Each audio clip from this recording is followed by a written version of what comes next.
All right, welcome to the fourth episode in our four-episode miniseries. That's what the four-episode miniseries, the last episode, with Chandler Lewis, swim coach, one of the owners of Schrader Swim Team, and sports psychologist.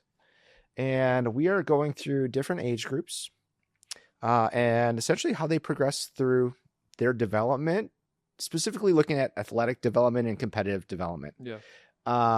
This episode, we're talking about high schoolers going like 15 to 18 onwards. And I think like once you start getting like 18 plus, like you're an adult, right?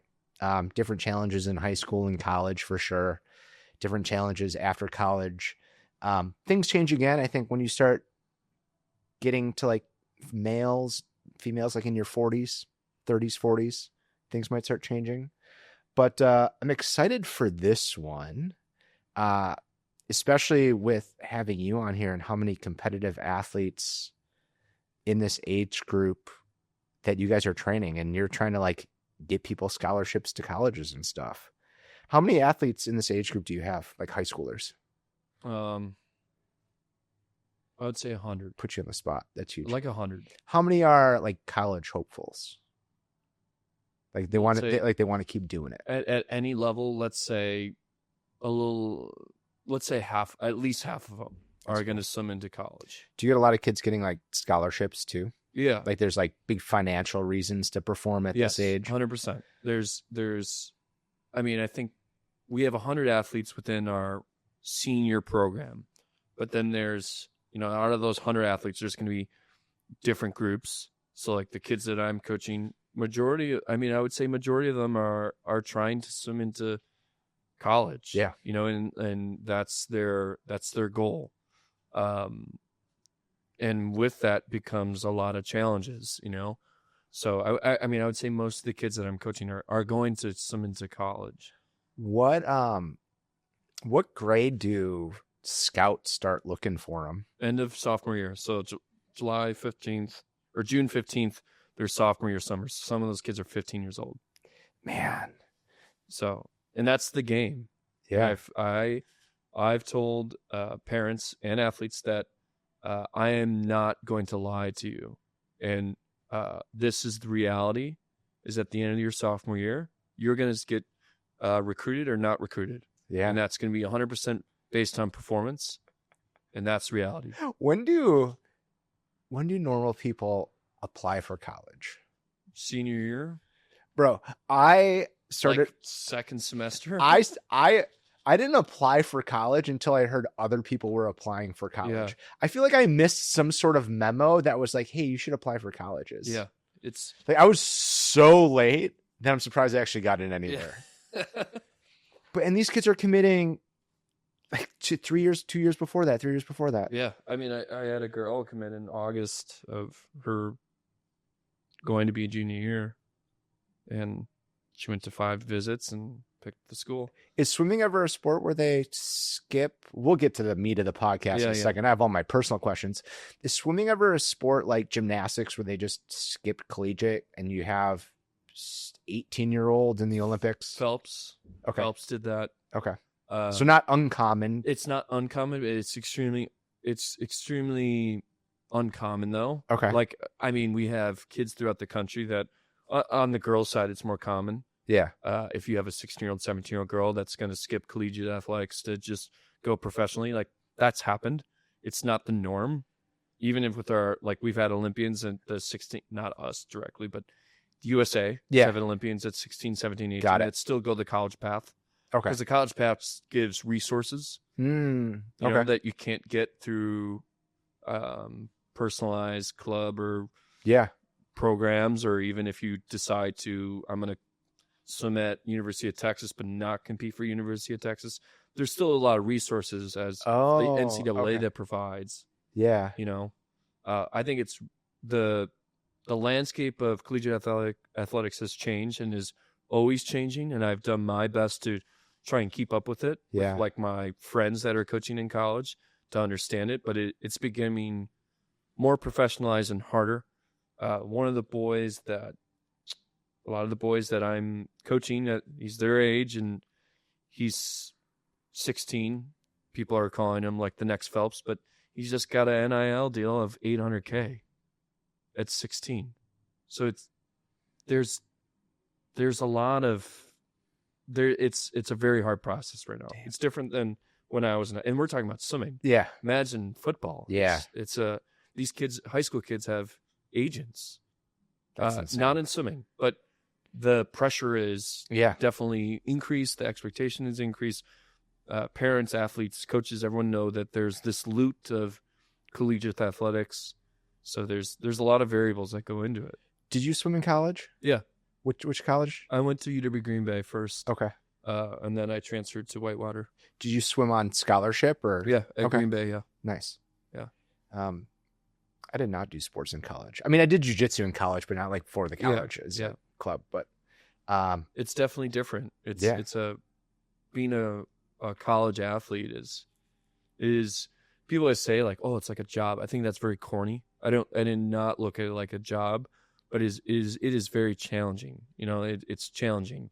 It's I think the opportunity to be able to compete in college or do a sport in college is very limited. Yeah. But the expectation is higher, both like with the decisions that you make, both in the classroom and then as an athlete.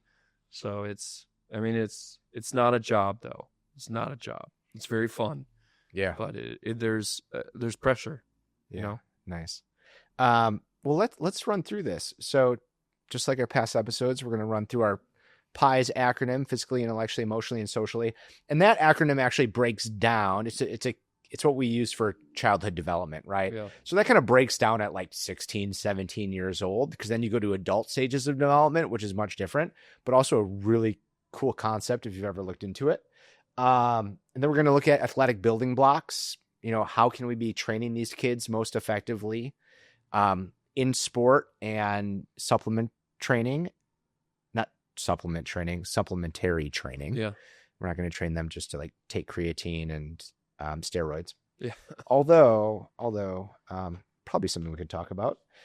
And then we're going to talk about steps towards competition and how to approach competition, especially considering that there are potentially extra pressures like the monetary thing that we're talking about with college scholarships and all that stuff. Yeah. Man, so PIES physically, this is, I think, if you've been training for a while,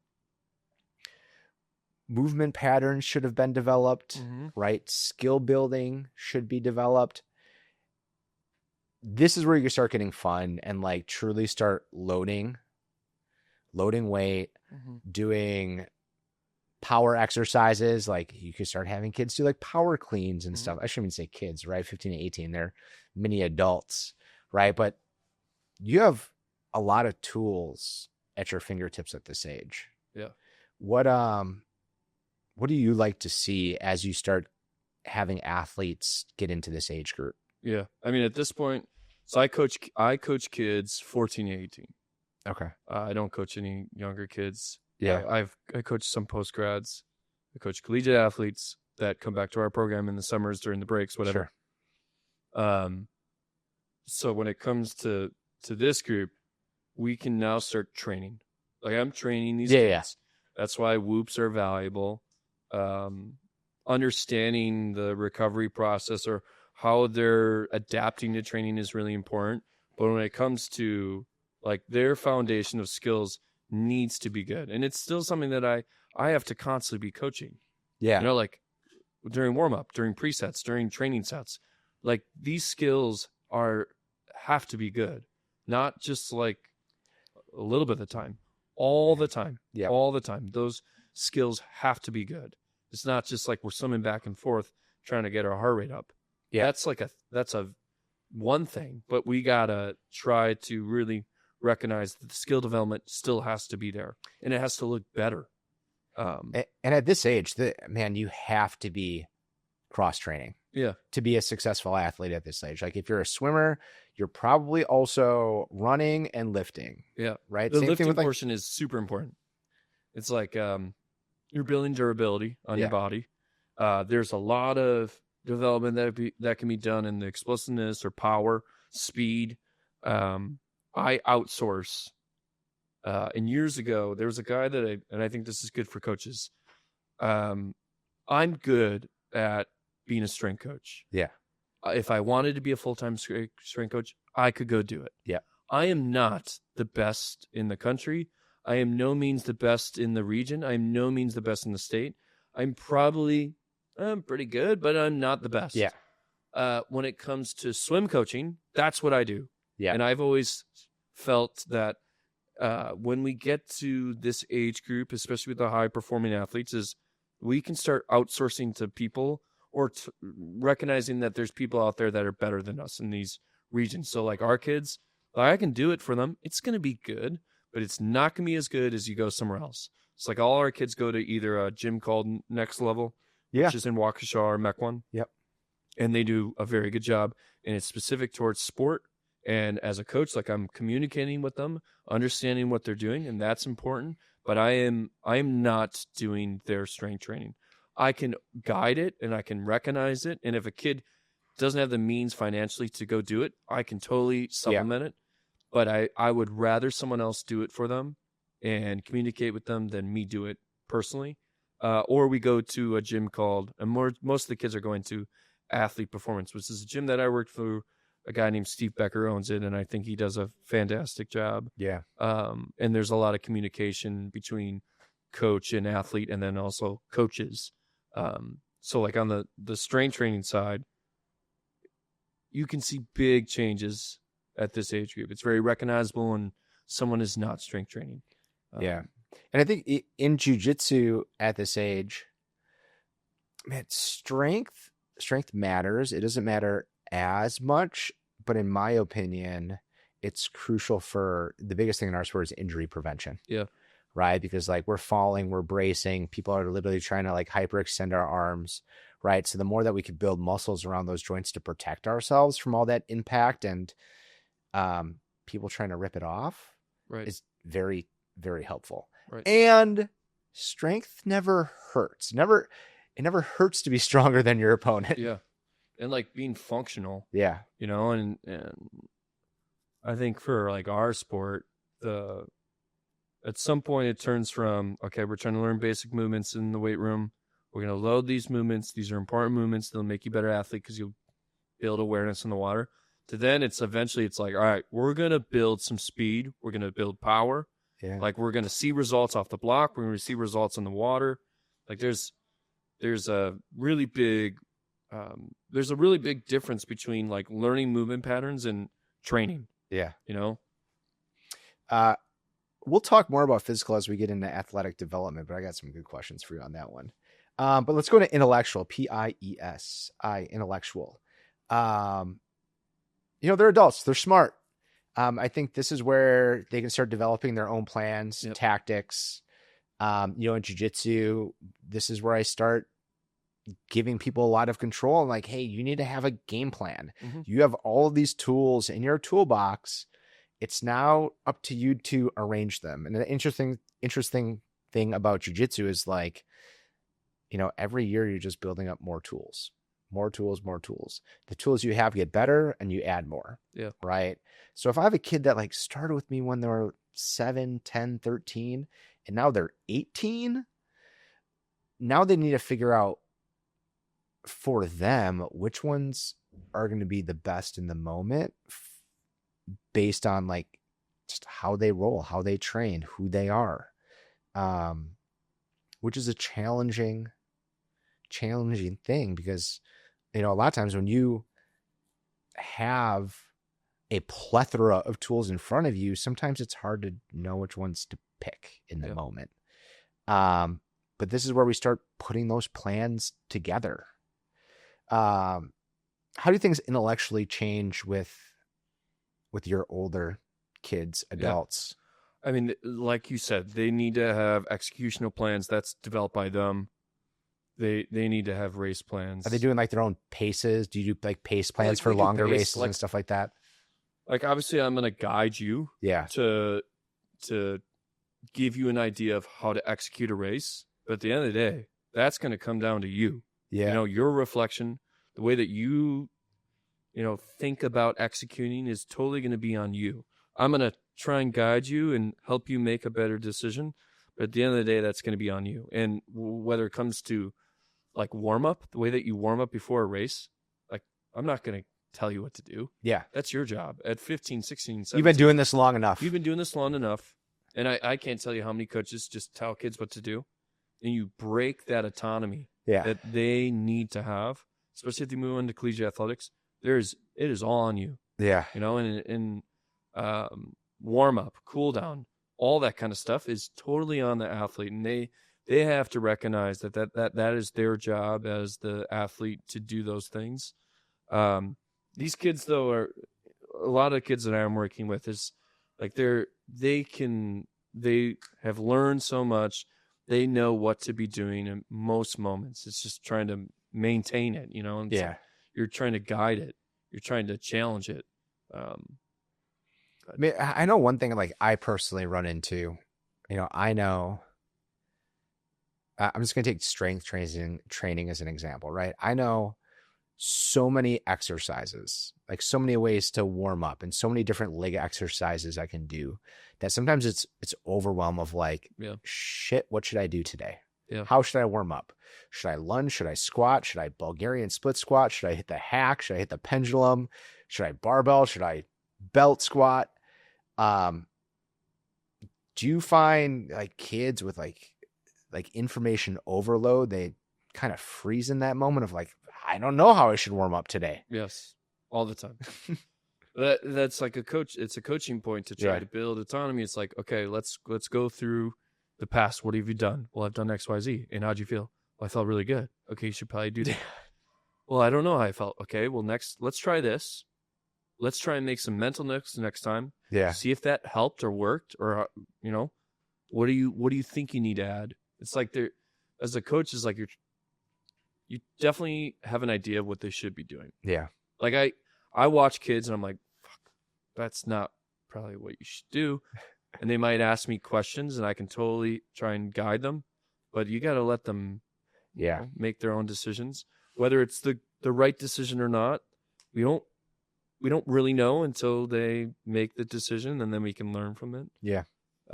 There's too many coaches that jump into the process of a kid trying to learn and build autonomy. Mm-hmm. And I think there's been times where I've gotten a lot of backlash on that, actually, from both athletes and parents, where they feel that is my job. And I've always felt that that's the athlete's job, is to learn and then build autonomy versus me just telling them. Yeah. I don't think that's the coach's role. No, I totally agree. I mean, again, you know, we talked about this in the last podcast, but athletes need some level of ownership within their own training. Yes. Right. And it's not just their results. Yeah. If you want them to have ownership over their results, you also need to give them ownership over many of their actions. Yes. Right. And you're there as a coach, you're there as a support system for them. Like you're not in the pool swimming them. I can't make you do it. You know, I can't get behind the block, get up on the block with you and make your arms go, you know, like that's going to be result of you, whether it's good or bad. Especially when it's good, it's like, hey, you did that, not me. You did that. That was something that you've been putting in work. You've been making these decisions. Trying to develop that autonomy is important. How about social? Man, at this age, right, there's a lot of, sorry, not social, let's do emotional first. PIES. There's a lot of pressure around results. Yeah. And, you know, I feel like at these ages, you start the countdown of lifespan in a lot of sports. Yeah. Right. I remember junior year playing football being like, although I didn't play senior year, but I didn't know that when I started junior year of football. I'm like, man, there's 2 years of football left. Like I was never someone who's going to go on and play college football. Yeah. But there's either a countdown to end of life of a sport or to make it or break it moments like getting selected for a scholarship and making it onto a college team or whatever it might be. how much do you see that creep into the results that the athletes are getting, this emotional pressure? Yeah. I mean, I think the youngest athlete I've worked with on the mental performance tools is 11. Okay. And that was unnormal. And it was a very specific case. But I would high performer? Gymnastics. Okay. Which, you think about the sport of gymnastics, an elite 11-year-old is different than an elite 11-year-old in swimming. Because you have 16-year-old Olympians. Right. So like the lifespan of so an 11-year-old elite gymnast, that is different. That is totally different. And like totally different. So, and it was very good. Like her parents were like, hey, we know she's on this path. We want to do the best that we can as parents to try and help her out. She has a lot of pressure on her because she knows the lifespan of her sport. She knows what's on the line, and that was a good experience for me. But I've never taken anyone else under the age of, honestly, 14. Yeah. Everyone that I work with is between the ages of 15 to 30. Yeah. And these are the ages where the pressure comes in, but a lot of it's internal. Some of it's external. It's probably the external that's impacting the internal. Yep. But, the emotional side of sport, especially the higher level that you get to, becomes more critical. It becomes something that is coachable, but something that is hard to recognize, but also work with. And it's a limiting factor. It's hard. It's very tough. I agree. What about social? Man, I feel like swimmers in high school all shaving their heads on the same days, right? You get these huge social like constructs in these sports, which I think are really cool. Yeah, super cool. Even though we're an individual based sport, like there's a lot of team dynamics, like for sure. Energy in practice, energy at meets. We try to go to nationals and win. Yeah, like we have team goals. We organize team goals. We have specific genders of women team goals and men team goals, and it's very recognizable that these kids are thinking about those as a team. Mm-hmm. Even though it's an individual-based sport, it's like you still got to work with other people. There's going to be kids in your lane that you're training with. Yeah. There's like the recognizing that there's kids that are better than me that I can utilize on a daily basis in training. There's kids that really perform well because of that loot of another person that they're aiming towards. There's also this other side of things that there's important decisions that athletes have to make sometimes that are selfish. Yeah. And some of the things that I work with and deal with a lot is decisions that are made that might seem like selfish decisions, but are the best for the athlete. Example? So for example, and this right here is something I deal with all the time, and maybe you'll understand, but this is very, this is looked at negatively. Okay, let's hear it. It is something that I think is very important. Okay.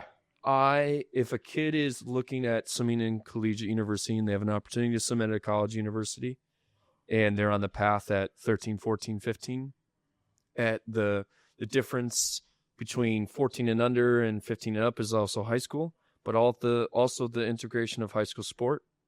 So football is different than swimming. Swimming, we are training kids, and coaching 110% matters. Yeah. And swimming in high school is a non-cut sport. That means if Perry wanted to try out for the swim team in high school, he could go try out for the swim team.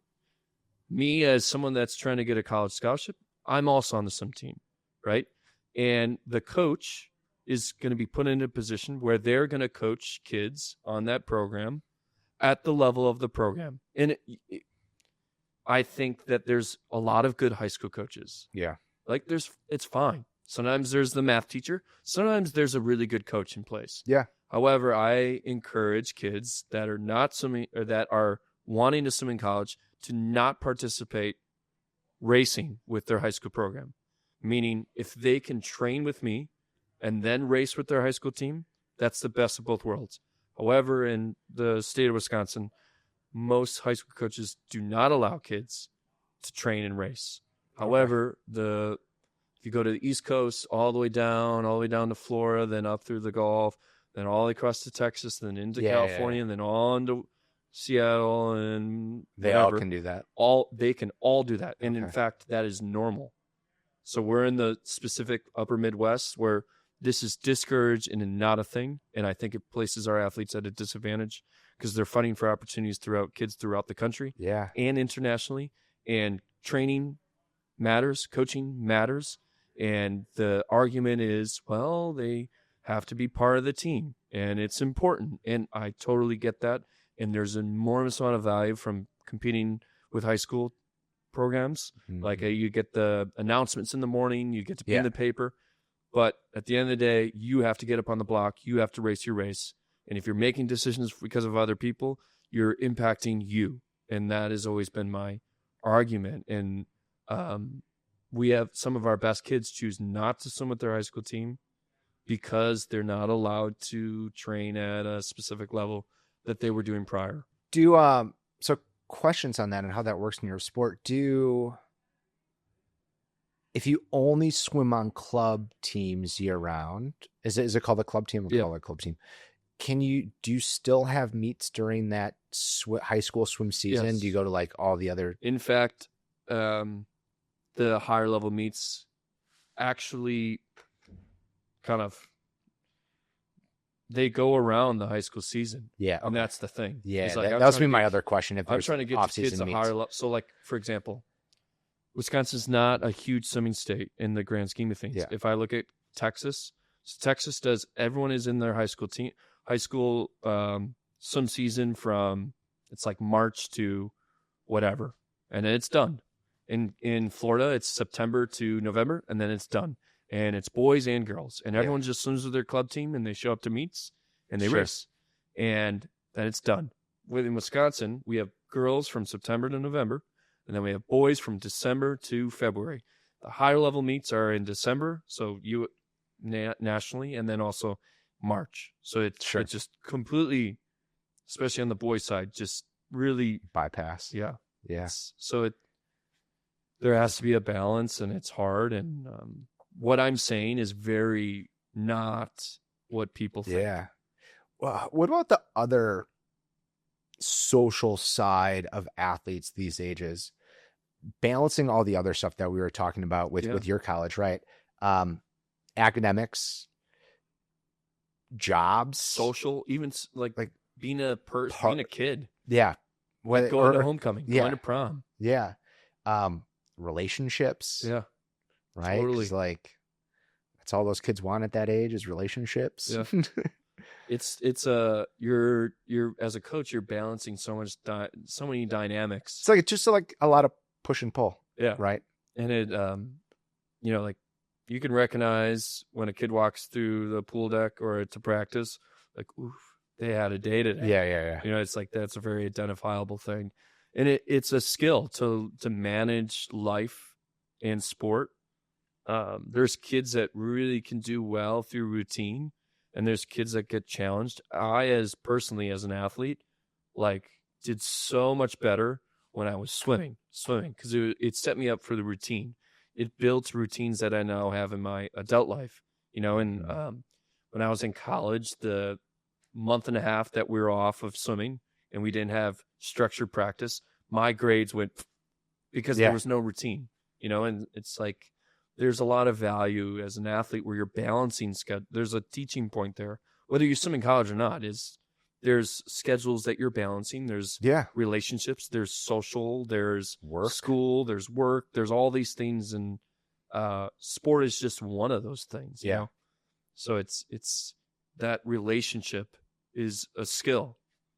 Yeah, man, let's go on to athletic development for these young adults.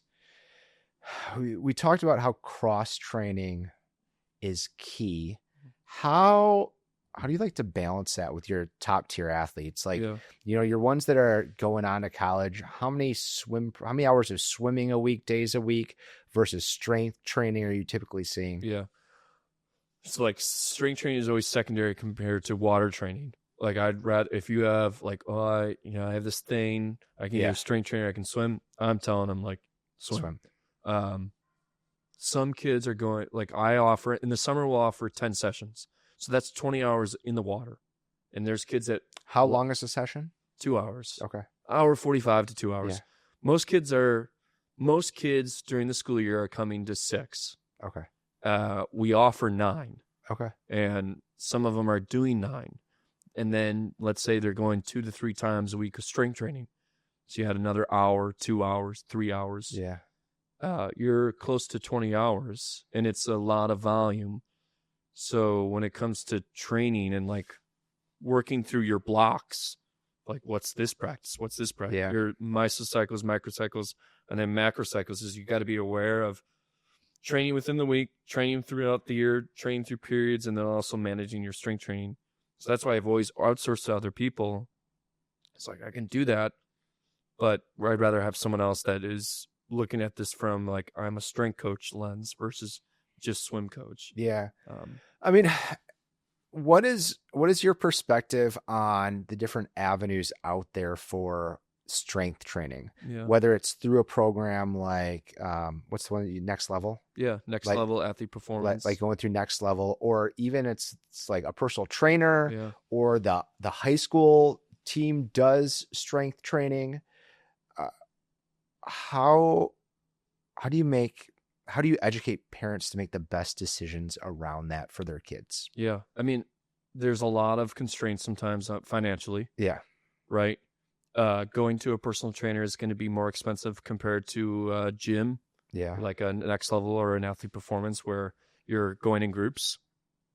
Obviously, if you want more attention, a personal trainer is great, but I don't think that is needed. But do personal trainers, are they going to take a look at your kid's swim schedule and build cycles? Right. I don't think that is needed. I really feel that when it comes to finding strength training for your kid is, if you're an athlete, is you should go to a performance gym. Okay. Go to a gym that values sport. Sure. And I don't think there's really a difference between a high school golfer and a high school swimmer.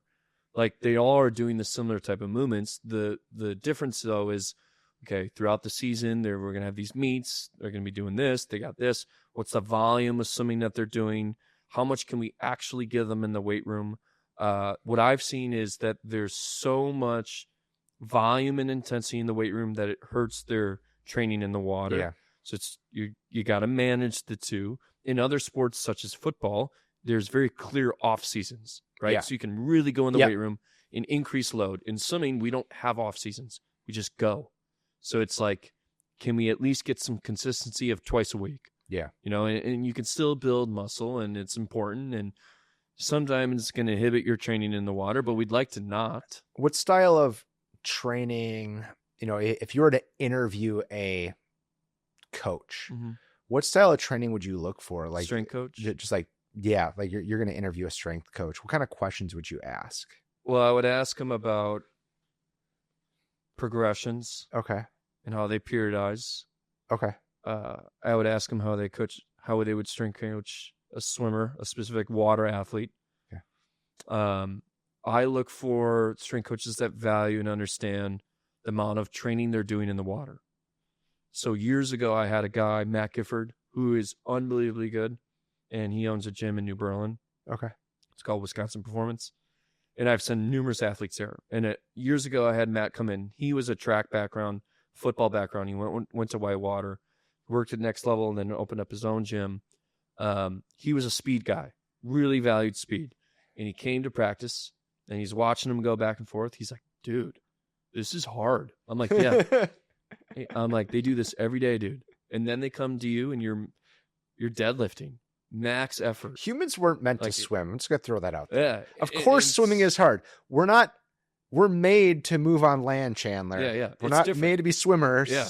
Of course it's hard. But he's like, all right, so, is this, how does the day work? I'm like, well, today's like, we're going anaerobic speed, we're going really anaerobic today. Yeah. Today's threshold. And they do this every day. Yeah. There's no break. And he's like, I get it. and he was able to periodize and manage strength training with these athletes, and there was a lot of gain. Like, kids were not showing up to practice next day with lower back issues. Yeah. So are they focusing on, like, if you take all like the target objectives of strength training, right? You have hypertrophy, you have just generalized get stronger, move more weight.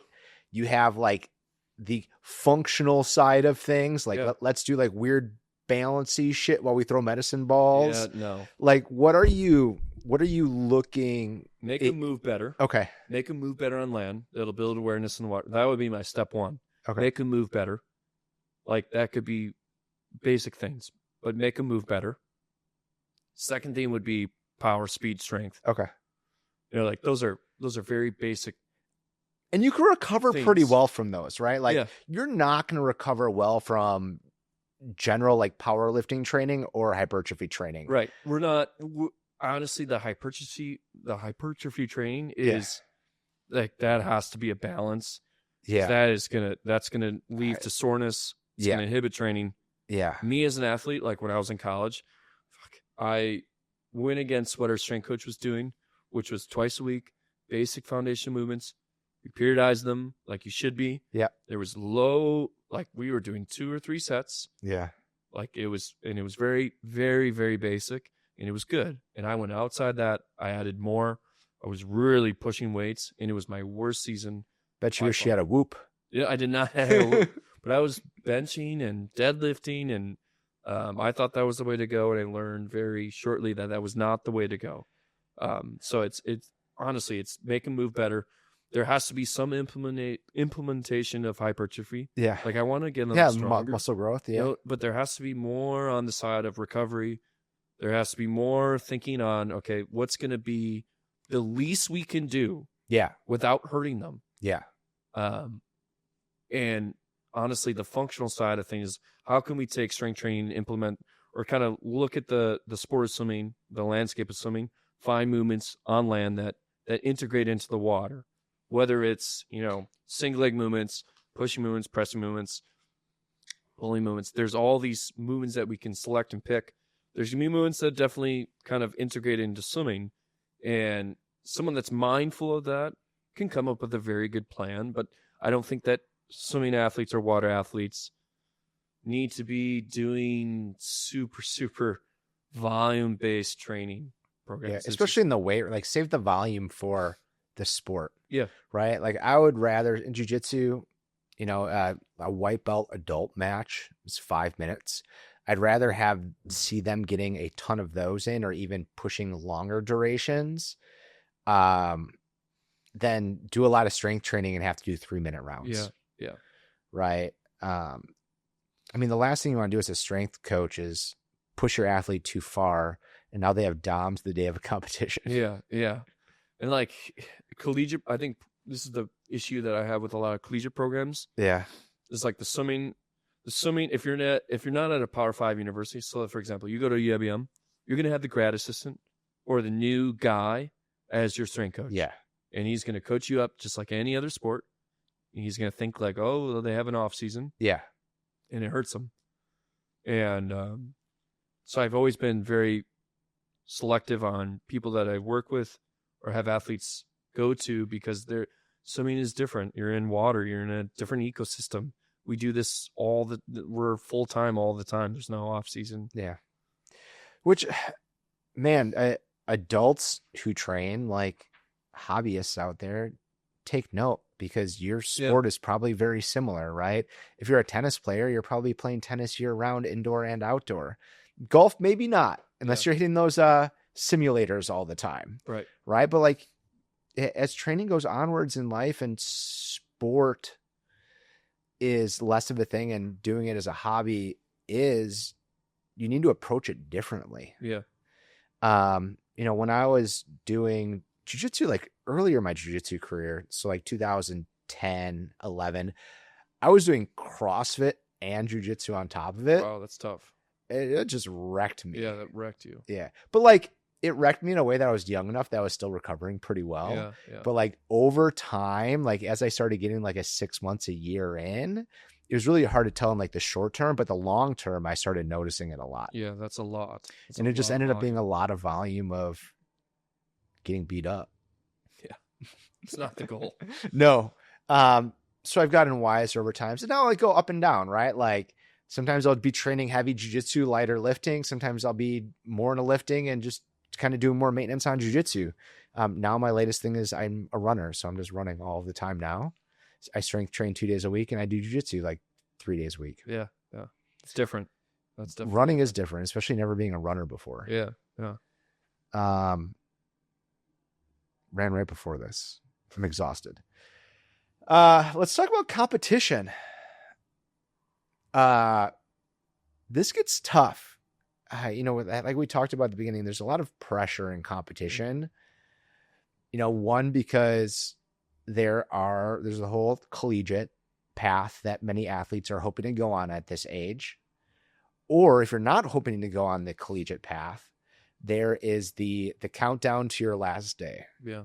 Right? Like I still remember when I was like, this is my last wrestling meet ever.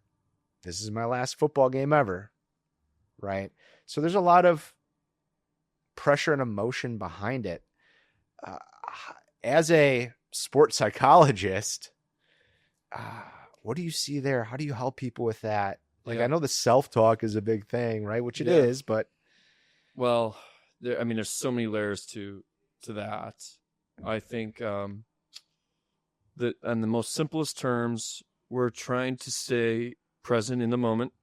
We're trying to control what we can control.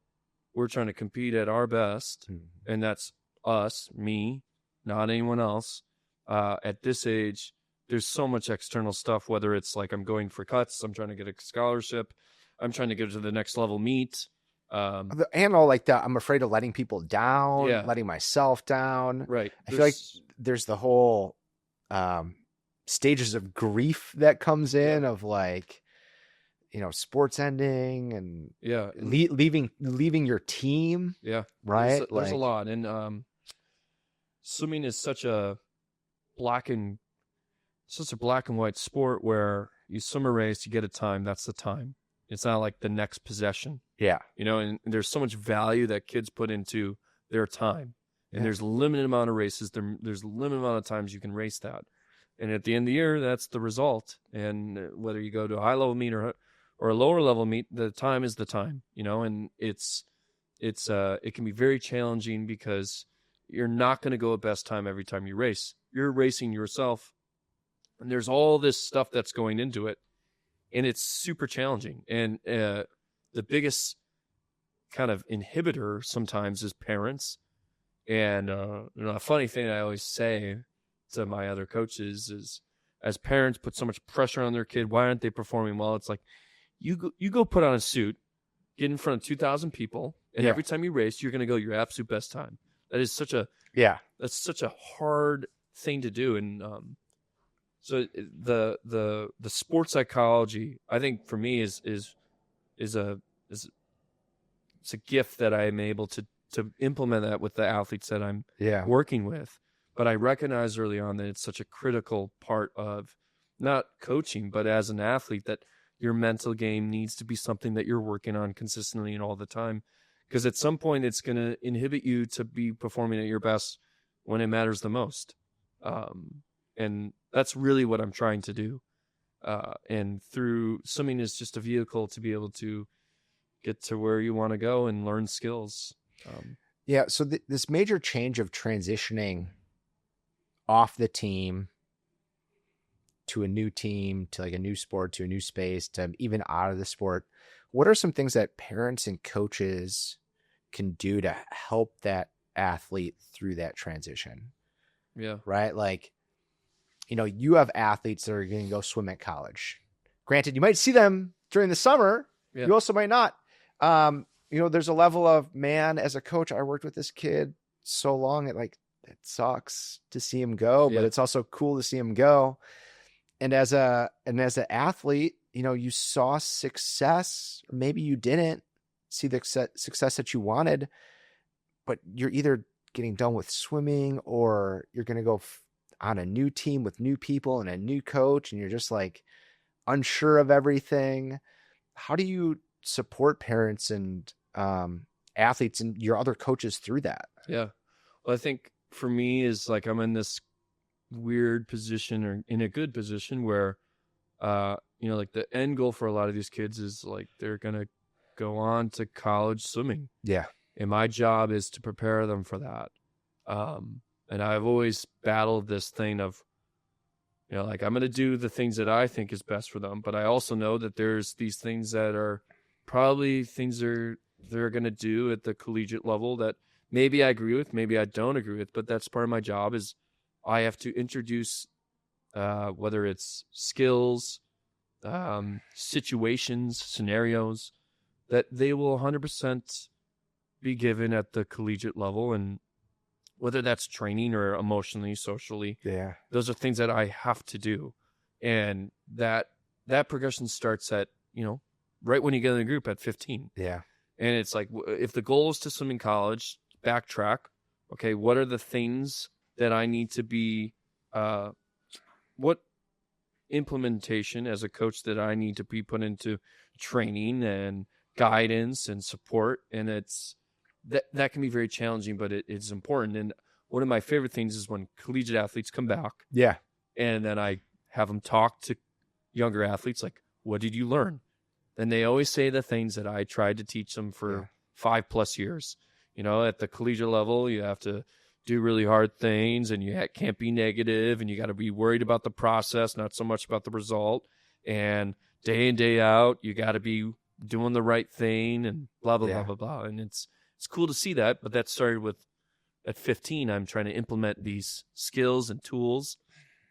Now, on the other side, when it comes to parents, is like if you backtrack and say, what's the end goal? Parents always say, well, I want them to learn skills that will help them be a better adult. And it's like, okay, so what are those skills? And it's basic things like I want them to learn communication, leadership skills, discipline, go through tough things. And then you recognize that they want this end result of a person that has gone through all this stuff and they learn these skills. And there's a lot of teaching that can be done there where it's like, okay, then the goal isn't for them to get this result or get this thing. We're trying to develop them as people, and through that is swimming, training, competition, ups and downs.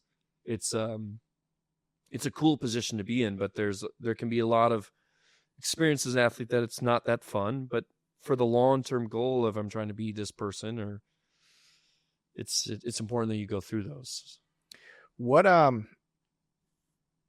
challenges did you go through on the path to like committing to a college as an athlete? Yeah. I went through a lot. I mean, on the mental side, this is probably why I've gone into sports psychology. Sports psychology is because I held myself to such a high expectation all the time where it really broke me. Yeah. Like it broke me. And then I look at sport as, even though it's sport, there's like trauma involved in sport. Like whether people want to, like, for example, for me, it was, as a very young age, I had a lot of success in an event called the mile. And not like the mile run. No, mile swim. Was my best event at 14 years old. I won state. I got crazy top 5 at the regional competitions, was ranked top 20 in the country for sure. Right. At 15, I was still good. Won state, regional, pretty good. Wasn't top 20 in the country. I was slipping away, and I'm looking online, looking at results like, well, I'm not in the top 20 anymore. I need to do more. Challenging as an athlete to see other people that are catching up. And how do you judge it? Is it like, am I getting worse? Are people catching up to me? What was running through your head at that time when you're like watching that top 20 list and you're just like not on there anymore? I think it's something that kids do all the time, but it's like you constantly second guess your ability. Yeah. Thinking like, am I good at this anymore? You say very irrational things. And as a sports psychologist, you're trying to recognize that there's these irrational thoughts or threats that come into our brain naturally, and really dial into what is rational, what is actually helpful for me right now. And I was unable to do that because I let these irrational thoughts of I'm not good anymore, I'll never be good anymore, actually become reality. and just exploded. Yeah. That's kind of what it felt like. And then you started working with a sports psychologist after that? Did it pay off? It definitely did. It took me 2 years to be able to swim my best event. Okay. Like, I didn't finish it for 2 years. Yeah. I swam at every meet, never was able to finish it. Because I couldn't put myself in a position to Mm. feel the failure of that's not good enough. But you eventually, it sounds like you overcame it. Yeah. You did go on to go swim at college.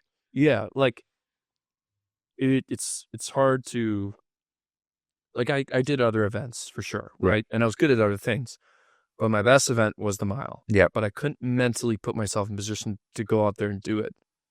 At least with be able to mentally and physically be able to do it. I could physically do it, but mentally I just couldn't do it. I couldn't put myself in that position. It took me 2 years. Eventually I was able to do it, and it felt great to be able to do it again. Yeah. And honestly, I never was able to conquer it because there's always the voice in my head that I'm not good enough. Yeah. I'll never be good, whatever. Do you remember the day you were being scouted? Yeah, in college, yeah. What was that like? Well, for me, it was much different than the kids have it now. When I was in high school, it was normal. Like, you went on recruiting trips your senior year, at the beginning of your senior year, and then you come in and do a school. No one was committing like they did now. They made these rules, I think in 2018, around that time. Okay.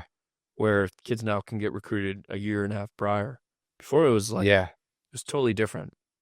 So it was normal stuff. Having phone calls, emails. Sure. It was cool. And they're just looking at your past race times and stuff like that. They're not like at a swim meet staring you down necessarily. There was a little bit. Come to meets. Yeah. Like college coaches come to meets. And like, there's the communication process of like, oh, we'll follow up and we'll watch your results throughout the year. But I took through 3 recruiting trips. Okay. And then I ended up picking you up at Green Bay. What about the transition from like high school's ending, right? And then there's probably a huge gap. Yeah. And then I have a new team. Like, what's it like leaving your team? Not leaving, but I guess the team's like gone, right? And then now I'm on a new one with some other new people, but some people have been here for 3 years. Yeah. New coaches, new teammates, new environment, expectations are different. Everything's different, and me personally as an athlete, I struggled tremendously with that. Leaving your old one behind or going to the new one? Going to the new one? Yes, going to the new one. I struggled a lot, and I thought I was prepared, but I wasn't really prepared, like, emotionally. Okay. As a person. What was it? Was it just joining a new clique group of people, or the demands of I would say the team? I would say in the water I was great. Okay. In practice I was great. And I was training at a very high level at Green Bay. And it was I loved the environment where I'm a freshman. There's people that are better than me. I'm striving to be better. Yeah. Right? Because you have people that are juniors, seniors. We had an international kid from Germany that was an Olympian, and he was super good. And I wasn't I didn't have 100% scholarship, and I knew that if I increased my performance, I could increase my scholarship. So there was I loved that aspect of it, but the demand of student athlete really means who you are outside of the pool, which I struggle with. There's new things. Yeah. There's the lifestyle of a college, student athlete, where you have to make decisions that are in line with being a Division I student athlete. Yeah. Which at that time, at 18 years old, I was not emotionally ready for. So there was a lot of learning to be done. And the athletes that I'm coaching is that's something that I'm trying to coach in them, is emotionally as an athlete, you have to make decisions. Do you think you can actually prepare someone for that? No. Well, yes, for sure. You can put that in their brain that this is coming. Yeah. But unfortunately, as a coach and as a parent, sometimes you got to actually do it, and sometimes they fail. Yeah. And learn and whatever. But I think that there can be some coaching done where you're providing experience You're trying to provide tools. Yeah. Whether they accept it or not, it's at least worth it to talk about it. Yeah, man.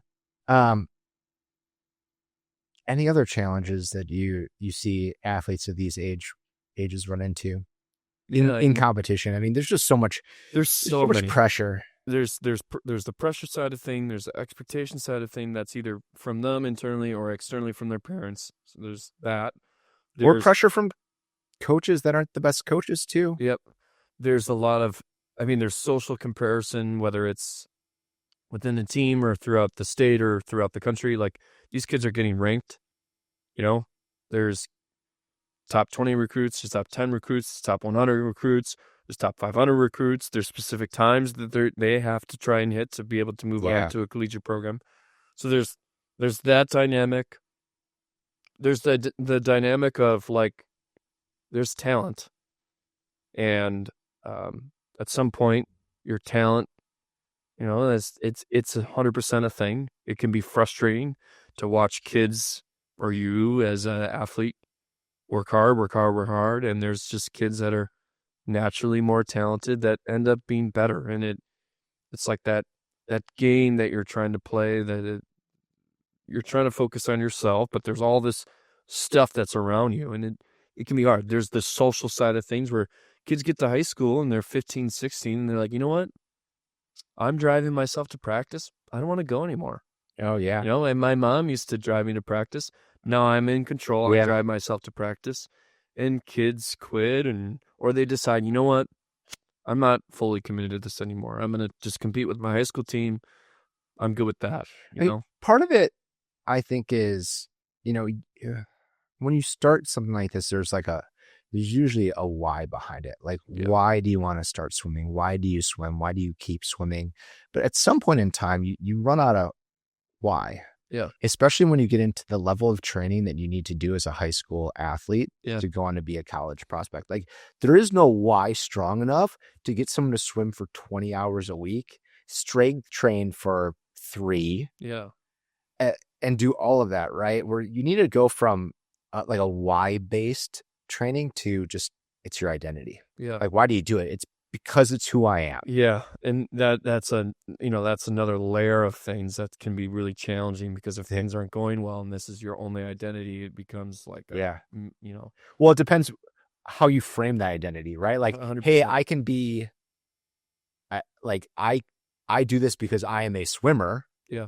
Versus I do this because I am the best swimmer. Like, if you put the best swimmer in front of that identity, and there's one race that you weren't the best, shattered. Yeah. Yeah. Right. My identity is based on whether I get the results or not. Yeah.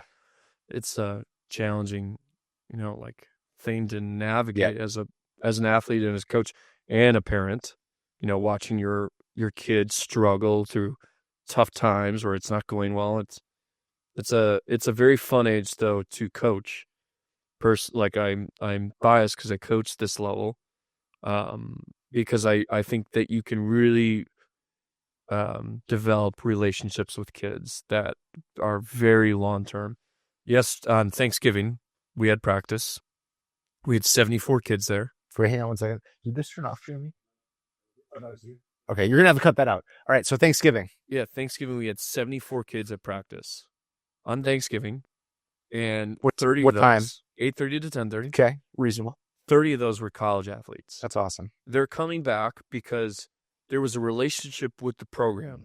Yeah, and like, they want to see their coach, their team. Yeah, and I constantly am trying to keep up with college, the kids that I've coached that went on to college, and there's a very, at this age you can really develop those relationships with a kid that are like really lifelong. Yeah. Like, I've sent a lot of kids to college programs. Some of them have graduated, and I'm still keeping up with them. Yeah. And it's cool. And there's that relationship side of things that I valued so much. And if you can develop a relationship with a kid at this level, when you develop a kid with a relationship, you develop a relationship with a kid, you build this trust, right? And it can get you enormous amount of result and performance out of them. Mm-hmm. But also, when you go through really hard times, it's like there's that trust factor. They remember that. when you go to a college program, especially Power 5, you know, you could, as a coach, like you're still trying to build a relationship. Like coaches come and go, and athletes are looked at as more as a number and result. Yeah. And so I'm in this special position where it's like, it's really cool for me to see athletes grow, and from 15 to 18 is woof. What's your, before we wrap up, what's your number one tip for athletes that age? This can be a whatever kids watch these days. I'm gonna make this a Snapchat. Yeah. I'm just kidding. This is gonna be an Instagram reel. What's your number one tip for athletes, high school aged athletes? My number one tip to high school athletes, especially athletes that are trying to move on to the next level or striving for a high performing goal, is you have to keep in mind that this is going to get hard. It's going to be tough. There's going to be times where there's going to be some big failures. There's probably going to be more failures than there is going to be wins. But the reason why you do this is because you go through these failures, become this person, you adapt to these things, and you eventually come up with a win. And if you can just hang through those tough times and you can learn, you can be a better person, you are going to be long-term such a better person, athlete, because of that. And if you can recognize that that's 100% going to be a thing, I think it makes it more manageable versus, being the person that's like, I don't want to fail. And then in the end, you don't learn anything. So I think if you can be the person that is striving for, I want to have perfectionism, I want to have good results, but I know that the path to be able to get to where I want to go is going to have these ups and downs, and down, and I keep going through it. If you can adapt through that, learn through that, you'll be a better person and athlete. That would be my number one. Awesome. My last question. Do you ever get in the pool and show these young guns how it's done? Dude, these kids are better than me. I see these. I've seen some of these kids do stuff like, that's way better than I ever was. It's because they have a great coach. Sure. Or it's kids. The sport is something that's getting, in any sport, right? Yeah. Kids are getting better. The training's getting better. The coaching's getting better. Kids are just, they're better. And I'm watching these kids do stuff that I'm like, I can't do that. I mean, I'll still swim. I can coach that though. Yeah, I can coach that. But I'm a better coach than I was an athlete. I was a good swimmer. Yeah. But I was inhibited with my mental game. And I see kids that, some of these kids the performance. And if you weren't inhibited by your mental game, you probably wouldn't be on the path that you're on today. Yes. And in the moment, though, as an athlete, and this is a learning experience that I always tell kids, is like in that moment, I didn't know that was a teaching point for where I am now. Yeah. And it's like, I look back and now I'm like, that was great that I went through that, because now I can provide the perspective I to the kids. Sucked at wrestling in competition. I was great in the practice room, terrible in competition. And now I still grapple multiple times a week, and I own a grappling gym. Yeah. It's like, it sounded like you were very process oriented though. Like yes. You loved the process. Yeah. And I similarly loved the process. But sometimes that result got in the way of the process, but yeah. Oh man, great episode. Anything else to add before we wrap up? No, I think that's it. If considering like this is your wheelhouse, if athletes are looking to work with you under your sports psychology umbrella, I know you work with athletes of any sport, but typically in this age group, how can they get a hold of you? I work for a LLC called Championship Mind. We're a consultation business. We work with teams, direct consultation with athletes on an individual basis, but you can email me at chandler@championshipmindset.com. Cool. And I'll put that in the show notes as well. If you can, leave us a review, share with your friends. Appreciate you. And thank you for this awesome mini series we did on all of these different age groups and approaching competition. Yeah. Cool. Thank you.